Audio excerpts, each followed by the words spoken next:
ರಾಜರ ಜಯಂತ್ಯೋತ್ಸವದ ಅಂಗವಾಗಿ ಹಮ್ಮಿಕೊಂಡಂತ ಏನು ಮೆರವಣಿಗೆಯಲ್ಲಿ ಬಾಗಲಕೋಟ್ ನಗರದಲ್ಲಿ ನಡೆದಂತ ಘಟನೆಗೆ ಟಿಪ್ಪು ಕ್ರಾಂತಿ ಸೇನೆ ಸಂಘಟನೆಯು ತೀವ್ರವಾಗಿ ಖಂಡಿಸುತ್ತಿದೆ.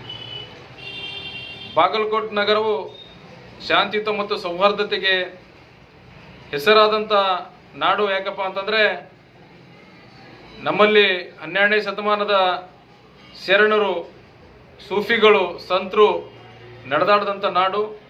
ಇಲ್ಲೆಲ್ಲರೂ ಕೂಡ ಭಾವೈಕ್ಯತೆಯಿಂದ, ಯಾವುದೇ ಜಾತಿ ಧರ್ಮ ಇಲ್ಲದೆ ಭಾವೈಕ್ಯತೆಯಿಂದ ಇಲ್ಲಿ ಬಾಳ್ತಾ ಇದ್ದಾರೆ. ಆದರೆ ನಾನು ಈ ಒಂದು ಕಾರ್ಯಕ್ರಮ ಅಂದರೆ ಈ ಒಂದು ಮೆರವಣಿಗೆ ಆಗೋಕ್ಕಿಂತ ಮುಂಚೆ ಬಾಗಲಕೋಟ್ ಗ್ರಾಮದಲ್ಲಿ ಅಂದರೆ ಬಾಗಲಕೋಟ್ ಪಟ್ಟಣದಲ್ಲಿ ಹಲವಾರು ಸಂಘಟನೆಗಳು ಸೇರಿ ಒಂದು ಮನವಿ ಸಲ್ಲಿಸಿದ್ದನ್ನು ಕೂಡ ನಾನು ನೋಡಿದ್ದೆ. ಆದರೆ ಕಾನೂನು ಮತ್ತು ಸುವ್ಯವಸ್ಥೆ ಅದನ್ನು ಮುಂಜಾಗ್ರತವಾಗಿ ಅದನ್ನು ಒಂದು ಸ್ವಲ್ಪ ಸೀರಿಯಸ್ ಆಗಿ ತಗೋಬೇಕಾಗಿತ್ತೇನೋ ಅಂತ ಅನಿಸ್ತಾ ಇದೆ.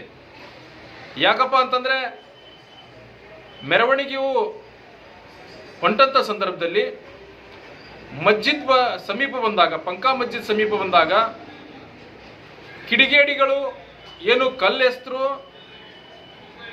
ಮತ್ತು ಚಪ್ಪಲಿ ಎಸ್ತರು, ಅದು ಒಂದು ಬಹಳ ಒಂದು ಹೀನಾಯವಾದ ಕೃತ್ಯ. ಅದನ್ನು ಆಗಬಾರ್ದು, ಮಾಡಬಾರ್ದು. ಕಾನೂನನ್ನು ಕೈಗೆ ಎತ್ಕೊಳ್ಳಿಕ್ಕೆ ಯಾರಿಗೆ ಕೂಡ ಅವಕಾಶ ಇಲ್ಲ.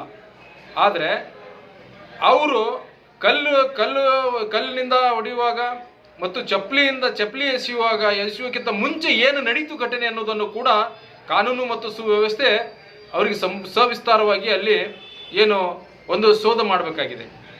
ಯಾಕಪ್ಪ ಅಂತಂದ್ರೆ ಇವತ್ತು ಸರ್ವೇ ಸಾಮಾನ್ಯವಾಗಿ ಎಲ್ಲೋ ಒಂದು ರ್ಯಾಲಿಗಳಪ್ಪ ಅಂತಂದ್ರೆ ಎಲ್ಲೋ ಒಂದು ಪ್ರೊಸೆಷನ್ಗಳು ಹೊರಟಾಗ, ಮಸ್ಜಿದ್ಗಳು ಬಂದಾಗ ಪ್ರಚೋದನಕಾರಿಯಾದಂಥ ಏನು ಗೀತೆ, ಬನಾಯಂಗೆ ಮಂದಿರ್ ಗೀತೆ ಹಾಕುವುದಾಗಿರ್ಬೋದು, ಅಥವಾ ಒಂದು ಪ್ರಚೋದನಕಾರಿ ಸನ್ನೆಗಳನ್ನು ಮಸ್ಜಿದ್ ಕಡೆ ಮುಖ ಮಾಡಿ ಪ್ರಚೋದನಕಾರಿ ಸನ್ನೆಗಳನ್ನು ಮಾಡುವುದಿರ್ಬೋದು.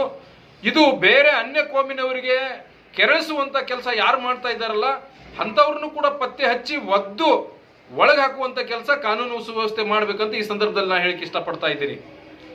ಅದಾದ ನಂತರ ಕಾನೂನು ಸುವ್ಯವಸ್ಥೆ ಕಟ್ಟುನಿಟ್ಟಾಗಿ 144 ಕಲಂ ಜಾರಿ ಮಾಡಿದ್ರೂ ಕೂಡ ಅಮಾಯಕ ಜನರ ಮೇಲೆ ಕಲ್ಲೆಸೆಯುವಂಥದ್ದು, ಅಮಾಯಕ ಜನರ ಅಂಗಡಿಗಳ ಮೇಲೆ ಕಲ್ಲೆಸೆಯುವಂಥದ್ದು, ಮತ್ತೆ ಅವರ ಹಣ್ಣಿನ ಅಂಗಡಿಗಳ ಮೇಲೆ, ತರಕಾರಿ ಅಂಗಡಿಗಳ ಮೇಲೆ, ಅಮಾಯಕ ಜನರ ಮೇಲೆ ಕಲ್ಲೆಸೆದು ಭಯದ ವಾತಾವರಣ ಉಂಟು ಮಾಡ್ತಾ ಇದ್ದಾರಲ್ಲ, ಅಂಥವ್ರು ಯಾರೇ ಇರ್ಬೋದು, ಅವರಂತ ಯಾವುದೇ ಸಂಘಟನೆಯವರು ಇರ್ಬೋದು, ಯಾವುದೇ ಧರ್ಮದವರು ಇರ್ಬೋದು, ಅಂಥವರನ್ನು ಒದ್ದು ಬುದ್ಧಿ ಕಲಿಸಬೇಕು ಅಂತೇಳಿ ಈ ಸಂದರ್ಭದಲ್ಲಿ ನಾನು ಅಲ್ಲಿ ಬಾಗಲಕೋಟ್ ಜಿಲ್ಲಾ ವರಿಷ್ಠಾಧಿಕಾರಿಗಳಿಗೆ, ಪೊಲೀಸ್ ವರಿಷ್ಠಾಧಿಕಾರಿಗಳಿಗೆ ಮತ್ತು ಗೃಹ ಸಚಿವರಿಗೆ ಮತ್ತು ಈ ಕರ್ನಾಟಕ ರಾಜ್ಯ ಸರ್ಕಾರಕ್ಕೆ ನಾನು ಈ ಮುಖಾಂತರ ಒತ್ತಾಯ ಮಾಡ್ತಾ ಇದ್ದೀನಿ.